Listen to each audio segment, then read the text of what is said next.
All right, let's crack open a manuscript that's over 1,000 years old. We are diving deep into Beowulf, the oldest surviving epic in the English language. This is it, the original story of heroes, of monsters, and of that deep, dark fear that's always lurking just beyond the firelight. And boom!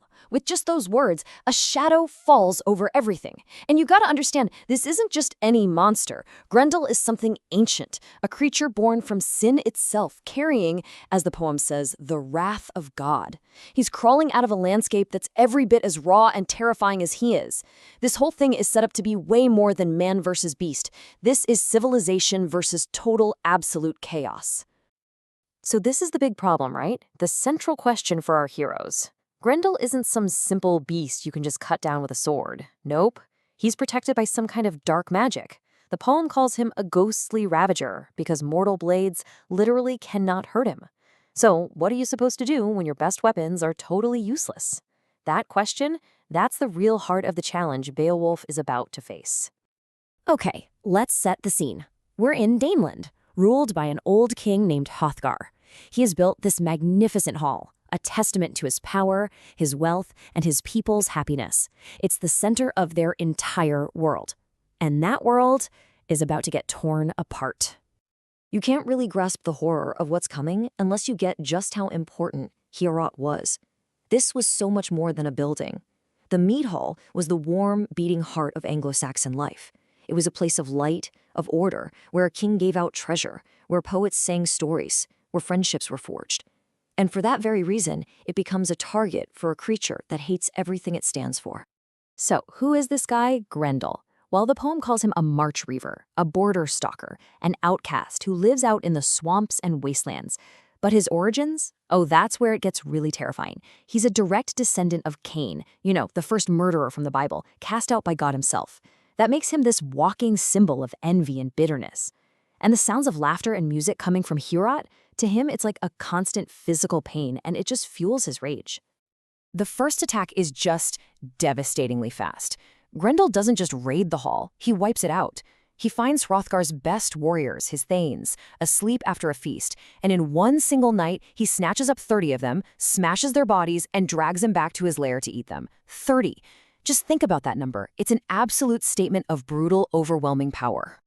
And this wasn't some one-and-done thing. This terror went on for a soul-crushing 12 years. Can you imagine? For 12 winters, the heart of the kingdom, Heorot, is just empty and silent every night. The Danes are helpless. Their king, Hrothgar, is just broken by grief, and his people are so desperate, they start praying to old pagan gods, hoping for anything to save them. But news of this nightmare eventually travels across the sea, or as the poem calls it, the Swan Road. Just beautiful, right? And in a land far away, a hero hears the story and thinks, now that is a challenge worthy of me. Hope, finally, is on the way. And this is our guy, Beowulf. The moment he's introduced, the poem makes one thing crystal clear. He is, quite simply, the strongest man alive. He's a thane to his king, Hygelac, a well-known, respected warrior. And when he hears about a monster nobody can beat, his reaction is instant. I have to go. You can just feel the purpose in his journey. He doesn't go alone, no way.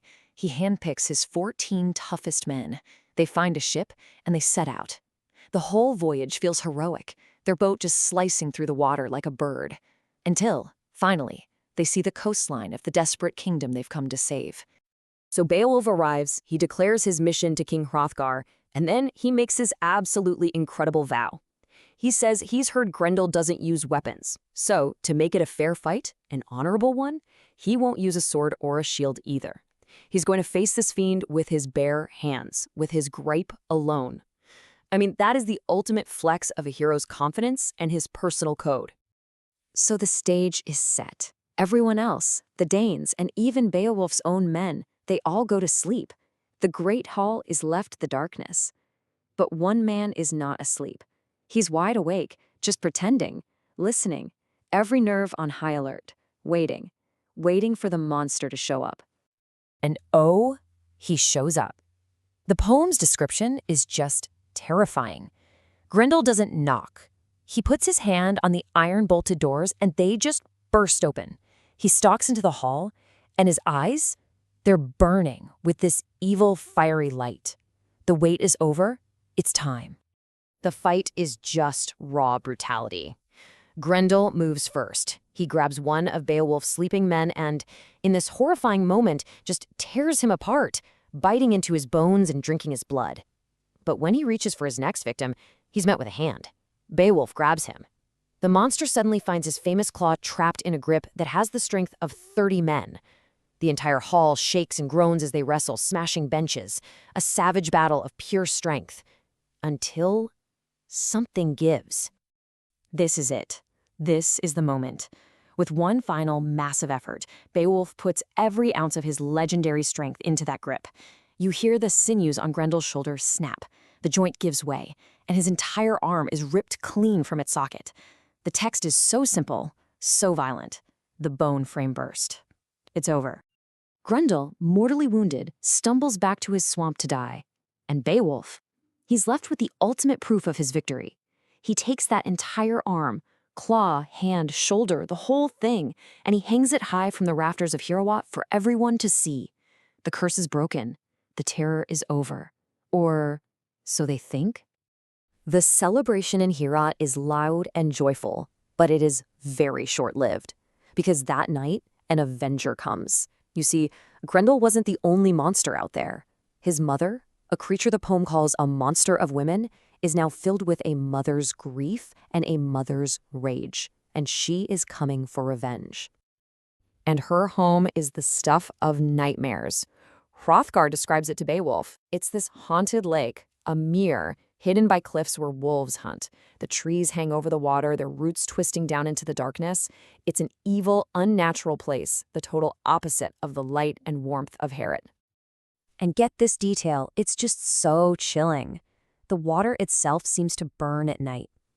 Hrothgar tells Beowulf that a deer being chased by wolves would rather die on the shore than jump into those waters. That is where our hero has to go now to face his second enemy. Beowulf dives into that hellish lake, and the fight that follows is even more desperate than the one with Grendel. He's on her turf now, and his old advantages are gone. The famous sword he was given, Hrunting, it can't even scratch her skin.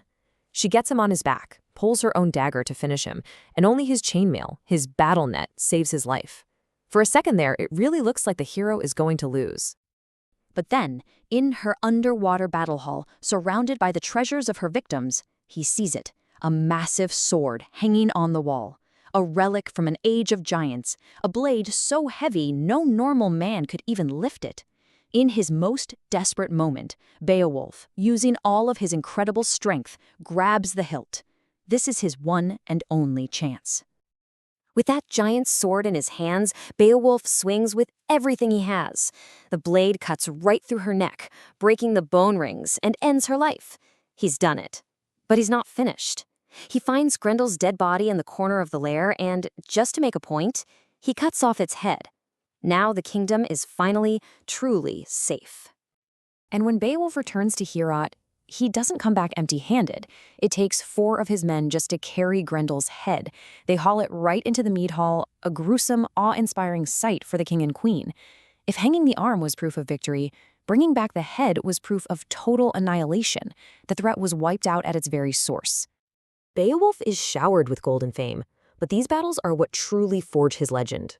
A legend built not on the treasure he was given, but on his willingness to face the absolute darkness, both in the hall and in those fiery waters. And it leaves us with a bigger question, doesn't it? What really defines a hero? Is it the glory and the gold you win? Or is it the courage to walk into the dark, even when you know it might just be the end of you?